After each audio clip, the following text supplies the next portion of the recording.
বাংলায় চরম তাপপ্রবাহের সতর্কতা। মেদিনীপুর, বর্ধমান, পুরুলিয়া, বাঁকুড়া সহ কলকাতাতেও আগামী বেশ কিছুদিন পর্যন্ত জারি এই সতর্কতা। এই পরিস্থিতিতে ঘরে টেকা দায় হয়ে উঠছে সকলের জন্য। তাই আজকে আমি বলবো ঘরোয়া পদ্ধতিতে ঘর ঠান্ডা রাখার 10টি সহজ উপায়। চলুন প্রকৃতির ক্ষতি না করে কিভাবে ঘর ঠান্ডা রাখা যায় জেনে নিই। তো প্রথম টিপস বলবো, মোটা চাদর জলে ভিজিয়ে খানিকটা শুকিয়ে নিয়ে অল্প স্যাঁতস্যাঁতে ভাপটা রেখে পর্দার গায়ে সেঁটে দিতে পারেন। তাহলে বাইরের গরম তাপের হাওয়া হালকা ভেজা চাদরে ধাক্কা লেগে ঠান্ডা বাতাস ছড়িয়ে দেবে। টিপস নাম্বার 2, ঘড়ির কাঁটা 10টা পেরোলেই ঘরের জানলা সব বন্ধ করে দিন, ভারী পর্দা লাগান জানলায়। কিছুটা অন্ধকার লাগলেও ঘরের তাপমাত্রা কিন্তু অনেকটাই কমবে আর ঘরটা ঠান্ডা থাকবে। টিপস নাম্বার 3, সকালে জল ভরে নিন বড় গামলাতে আর তাতে ফেলে দিন কিছু বরফ। দুপুর থেকে রেখে দিন সেটাকে ঘরের মাঝখানে মানে মেঝেতে, আর ফ্যানের হাওয়া চালিয়ে দিন।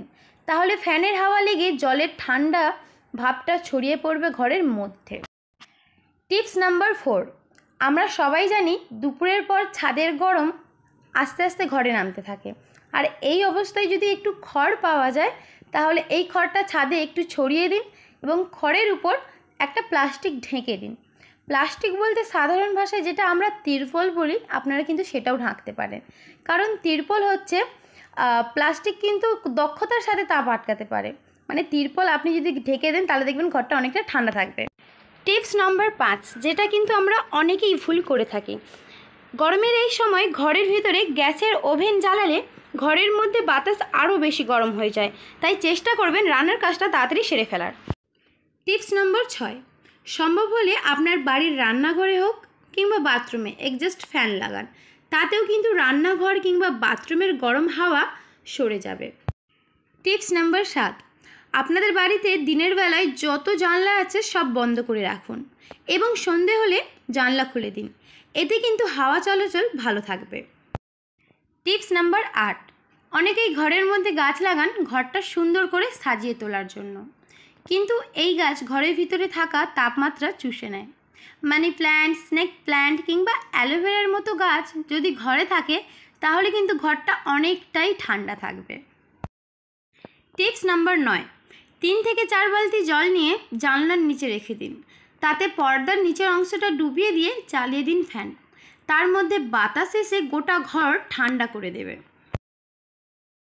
আচ্ছা, এখানেও একটা ছোট্ট টিপস, যদি সম্ভব হয় তাহলে কিন্তু বাথরুমের দরজাটাও খুলে রাখতে পারেন, তাহলে এতে হাওয়া চলাচলটা ভালো থাকবে।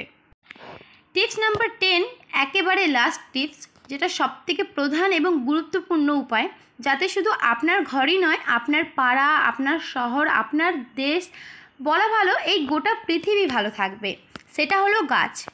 আপনার বাড়ির আশেপাশে যতটা সম্ভব গাছ লাগান। গাছপালা যত দিন কমছে ততই কিন্তু বছরের পর বছর তাপমাত্রা বেড়েই যাচ্ছে, তাই যত পারবেন গাছ লাগান। গ্রীষ্মের এই দাবদাহে খানিকটা স্বস্তি পেতে এই 10টি উপায় ব্যবহার করে দেখতে পারেন। বাড়িতে এসে না থাকলেও আপনি যদি বুদ্ধি খাটিয়ে এই 10টি টিপস ফলো করেন তাহলে দেখবেন গরমের হাত থেকে অনেকটাই রেহাই পাবেন, আর আপনি আপনার ফ্যামিলির সাথে এই ভিডিওটা শেয়ার করে দিন, তাতে তারাও যেন এই গরমের হাত থেকে অনেকটা রক্ষা পায়।